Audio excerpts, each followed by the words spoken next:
So a guy's out fishing and he sees a snake, and the snake's got a frog in his mouth, and he decides to rescue the frog. But now the snake looks really sad, and the guy doesn't have anything to give him, so he just has some bourbon, and he puts a few drops of bourbon in the snake's mouth, and the snake swims off happy.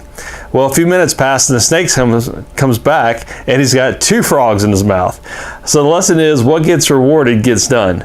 And that story is from a book called The Greatest Management Principle in the World by Michael LaBeouf, and it was a book that was really important to me. I think I read it back in like 1994 when it first came out, and I was a supervisor on a nuclear-powered submarine, and I learned a lot from that and was able to apply it in my job.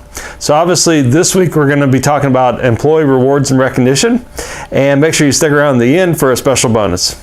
Hi, I'm Ryder, and on this channel I talk about strategies for leadership and personal development. If you're new to my channel, make sure you subscribe. I put out new videos every Friday and you don't want to miss out. Alright, so tip number 1 is recognition needs to be timely.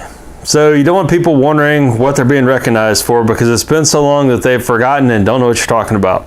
The longest I would ever recommend going is a week. I used to use that for one company I worked at, had a computer system for recognition. So I'd keep a list on my desk of everything that happened that week, who did it, what they did, and at the end of the week I'd go in all at once and give everybody recognition.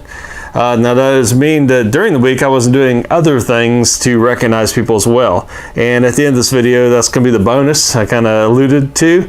I'm going to give you some specific examples of my favorite ways to recognize people. Tip number 2 is recognition needs to be specific. So you don't want to just tell people, hey, great job. Well, great job of what? Try and make your recognition, give some specific examples.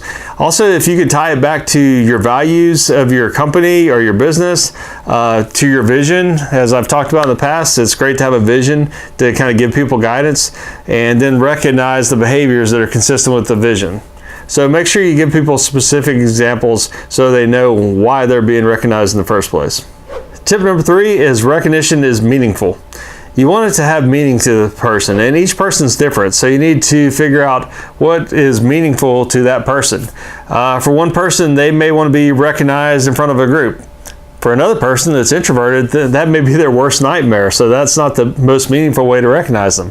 They may want you to send a card to their home so their family sees that they're doing a good job of work. So everybody's different. Everybody gives different meanings to different recognitions, so you just kind of have to experiment and know your people and figure out what works best for each person. Alright, so now it's time for today's bonus, and that is I'm going to share some of my favorite ways to recognize employees. And I'm going to use a cheat sheet for this because I have quite a few of them. Breakfast is always welcome. People love food. Donuts, or if you're in Louisiana like me, kolaches are a favorite. Ice cream in the hot months of summer. People love ice cream. Can't go wrong with it. You can take people out to lunch. Something that some of my past groups are still talking about is I came in on Christmas Eve day, took time away from my family and brought sandwich trays, and it was at a place that was 24 hours a day, so I brought 4 sandwich trays, one for Christmas Eve day, one for Christmas Eve night, one for Christmas day, one for Christmas night, and people are still talking about that. All right. You can send cards, as I mentioned. You can send them for birthdays. You can send them for holidays. You can send them for something good they did at work. You can also keep cards at work. I always kept a pack of cards on my desk, and I would just do some handwritten notes sometimes. It might be to an individual, it might be to a group.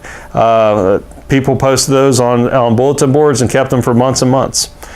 I've done things like filled my pockets up with candy and just gone out in the field and walked around, and when I saw people doing good things, I went and handed them candy, or sometimes it was just a conversation starter to kind of find out what they're up to and get to know them. You can invite somebody higher up in your organization to come recognize somebody in a group setting, like in a meeting or something, training, things like that. Bring in somebody that's really, them recognizing that person is going to blow them away and be really meaningful to them. Let's see. Of course, like I mentioned, electronic's not always the best way, but some companies do use that. But something I did is I always added nice pictures. If you have that ability in your software, I'd add some really cool, like motivational type pictures.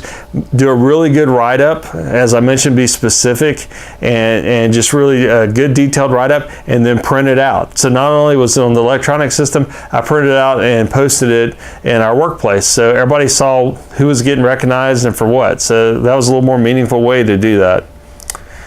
And I think that's about it for today. So if you have any questions about recognition, hit me up. I've actually put together recognition programs for some companies in the past, and it's something I'm really passionate about. So I hope this video has helped you. If you like this video, please like it below, share it with your friends, and make sure you subscribe. Thanks for watching, and I'll see you in the next video.